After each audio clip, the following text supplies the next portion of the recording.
nós vamos conhecer um local que agrada aos olhos e também aos ouvidos. É o Museu da Música de Timbó. Além do passeio tradicional, os visitantes também podem interagir com parte do acervo. E a história dele começa muito antes da inauguração, que aconteceu em setembro de 2004. E aí, vamos conferir juntos? Então, olha só.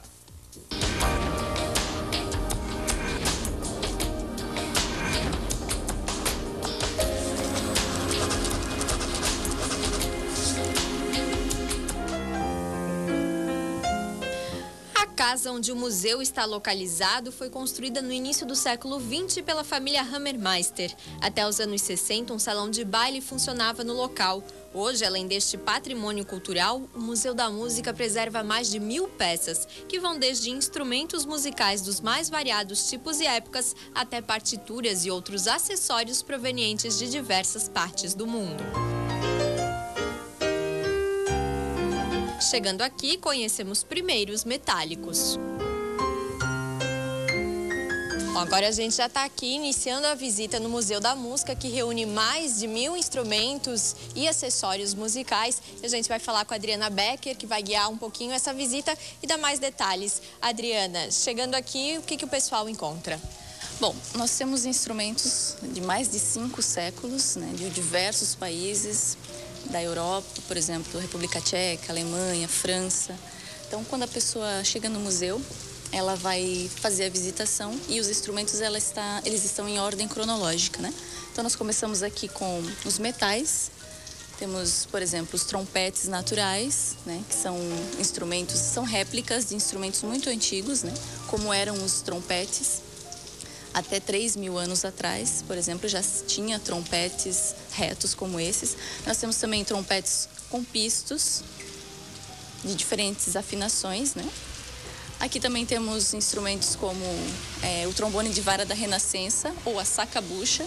Também são réplicas de mais ou menos 1970, 1960, mas são instrumentos iguais como se usava na Renascença.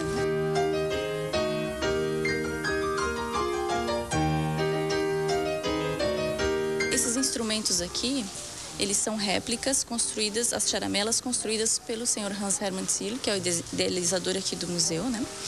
E esses instrumentos depois deram origem ao oboé, né? O oboé barroco, que nós temos aqui atrás. Oboés que não tinham muitas chaves.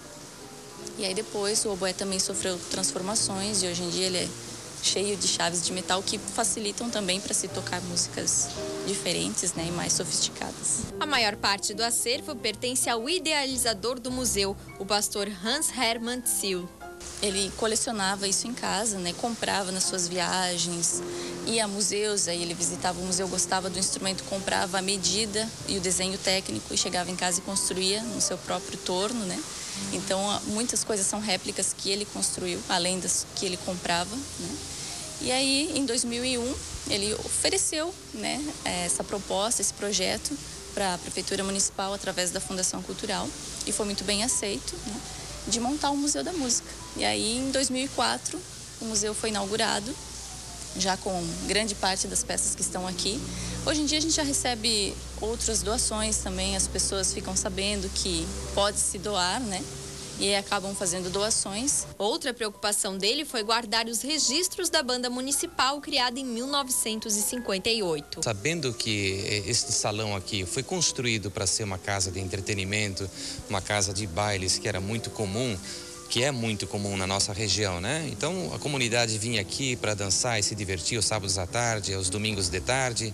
E hoje em dia, agora abrigando esses instrumentos maravilhosos e esse salão também que é ímpar no Brasil, é uma coisa muito especial para a comunidade, não só de Timbó como da região.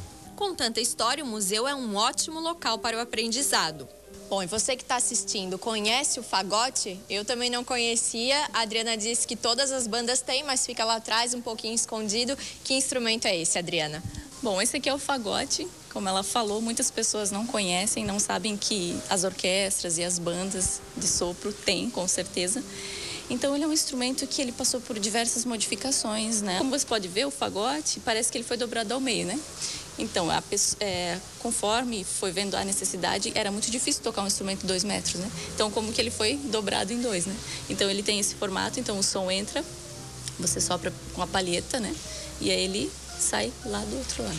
Aqui temos um instrumento também, que é um protótipo do primeiro instrumento, do primeiro fagote construído no Brasil. Ele foi doado aqui para o museu, o senhor Harry Schweizer, foi o construtor dele. Além da cultura musical, também podemos conferir aqui, por exemplo, como um instrumento é construído. Bom, pessoal, e para deixar isso aqui tudo em ordem, brilhando, bonitinho para quem chega e visita o museu, aqui tem uma oficina de restauração e a gente vai falar com a Vera. Vera, o que está fazendo aí agora? Então, esse instrumento é uma clarineta, né? Então, tem que ser todo desmontado, todas as pecinhas, né? É um quebra-cabeças. Então, a gente desmonta, limpa, utiliza um líquido polidor para metais, aplica na madeira também silicone em gel, né? Então, depois da limpeza toda, então a gente remonta e coloca para exposição. Em cerca de quantos instrumentos você consegue fazer manutenção todos os dias? Olha, esse daqui eu faço em um dia, depende do tamanho, né? Mas clarineta eu faço em um dia. Tem fagotes, outros instrumentos maiores que precisam de mais tempo. É um trabalho bem minucioso, né? E como o som é fundamental, um dos objetivos é transformar o museu num ponto de encontro.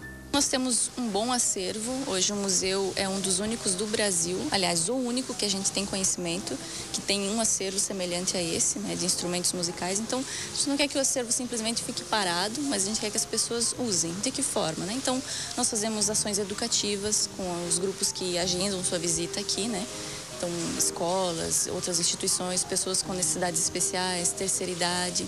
Então, para cada um desses grupos, são feitas atividades diferentes. Realizamos ações como culturais, como o café musical, que ele é realizado todo terceiro domingo de cada mês, onde vem grupos diferentes, com instrumentações diferentes, para agradar também diversos tipos de público.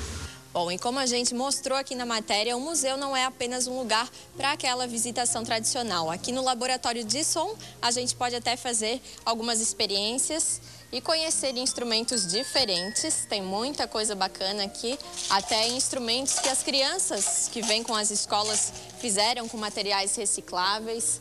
Aqui a gente tem mais um som diferente.